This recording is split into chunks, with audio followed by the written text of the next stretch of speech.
Hi, I'm Dr. Papia Bhattacharjee. In this problem, we have the function e to the x, center 1, interval is given to be 0 to 2. Now we have to find out the degree of the Taylor polynomial that will be required to approximate this function to an accuracy of plus or minus 0.001. Now first try to understand what we really have to do. Okay? So look here, we have to determine the degree of the polynomial. What does that mean? The degree is the n, remember? So that's what we have to find. What is n? That's not given. Okay. What is given? Well, we know the center, so let's write that down. Center is given to be 1. Okay, what about x? There is no particular x given, but it says that we will be approximating the function in this interval. So we know that x lies between 0 and 2. Okay, what does this mean? That it has to be this, the accuracy has to be 0.001 plus or minus. That means that the error when you're approximating the function cannot be more than this quantity. Which means, remember, error can be determined using the remainder. So this is telling us that when you take the absolute value of the remainder, the maximum value of that is not more than 0.001. So the error should be less or equal to 0.001. That's what it means. So we have to figure out for which n this will happen. What is that n? Well, of course, we have to deal with this remainder. So let's start there. Recall that the expression for Rn is the n plus 1th derivative of the function at z divided by n plus 1 factorial x minus c to the power n plus 1. And you know that z is a quantity that lies between x and c. So we'll write that down later. First, let's write down everything that we know so far and then simplify this expression first. Okay, so we don't know what n is. That's what we have to figure out. Okay, so let's see. Since we don't know the value of n, there's nothing we can do here to simplify, but we can do something about this derivative, right? Why don't we try to figure out what the derivative will be? Well, the function is given. See, the function is e to the x. Now, this is a nice function. We know that the derivative of e to the x is always going to be itself, e to the x. So it doesn't matter what n we have, any derivative of this function is going to be itself. And therefore, the n plus 1th derivative is also e to the x. So we can simplify this expression. So this will be e to the x evaluated at z. So this is e to the z. Okay, so the denominator, we just have to keep it as it is, can't do anything. X, also we don't know the value of x, but we know the value of c. So let's write that down. This is x minus 1 to the power n plus 1. Okay, now what about z? You know z lies between the center and x. Okay, center is 1, but don't know what x is. X is here between 0 and 2. So depending on what value x will have, either x is to the left of 1 or to the right of 1, we can only say that z lies between either 1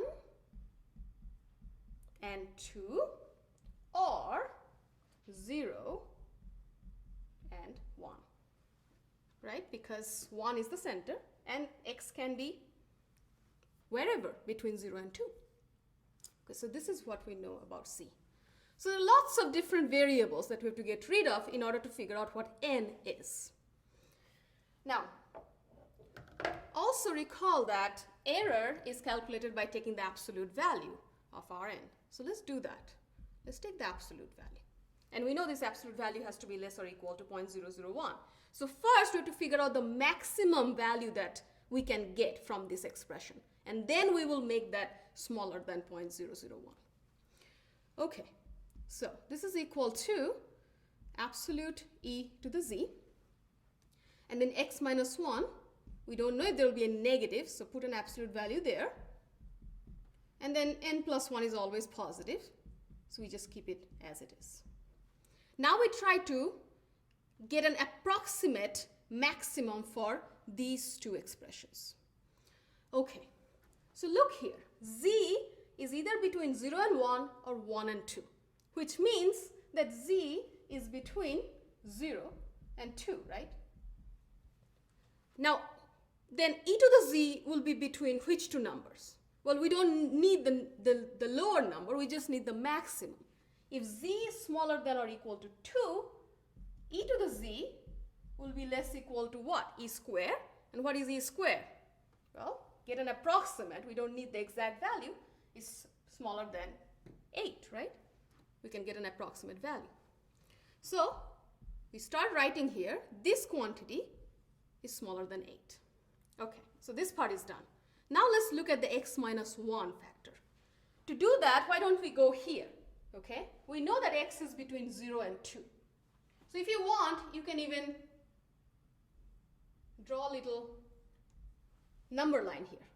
So x is somewhere. And the center, c, is 1. Okay, so if x is here or here, we don't care. What is absolute x minus 1 means? It means the distance of x from the center. And you see that wherever the x is in this interval, the distance is always smaller than 1. And 1 to the power n plus 1 is 1. So this quantity will always be smaller than 1. And the n plus 1 factorial remains as it is. So we get a maximum value of this absolute Rn to be 8 over n plus 1 factorial. What do we have to figure out? We have to find what value of n will make this expression less or equal to 0.001. Okay, so what do we need to do? See, this is a nice little inequation with only one variable, n. All we have to do is take a calculator and use some trial and error method. Plug in some value of n and then see when is this quantity going to be smaller than 0.001. Now this is a factorial, right? So you can start by thinking, well, what about n equals 2? Then this is 3 factorial, but 3 factorial is 6, which is less than 8. We know that quantity is not smaller than this value. So keep on. Let's start with n equals, say, 4. So 4 plus 1, 5 factorial. So let's see, what is 8 over 5 factorial? Well, you can see from a calculator it's not smaller than 0.001. Let's go further. What about 8 over 6 factorial? Nope, it's still not. It's 0.01. Okay, 8 over 7 factorial. Well, it's 0.0015. So not quite. Let's go one more. 8 over 8 factorial. And you see, 8 over 8 factorial is about 0.0002, which is definitely smaller than 0.001. So by trial and error, we know that the value of n, remember this is n plus 1, so n is 7.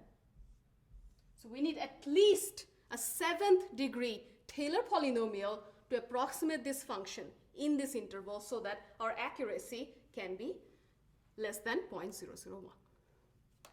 Thank you.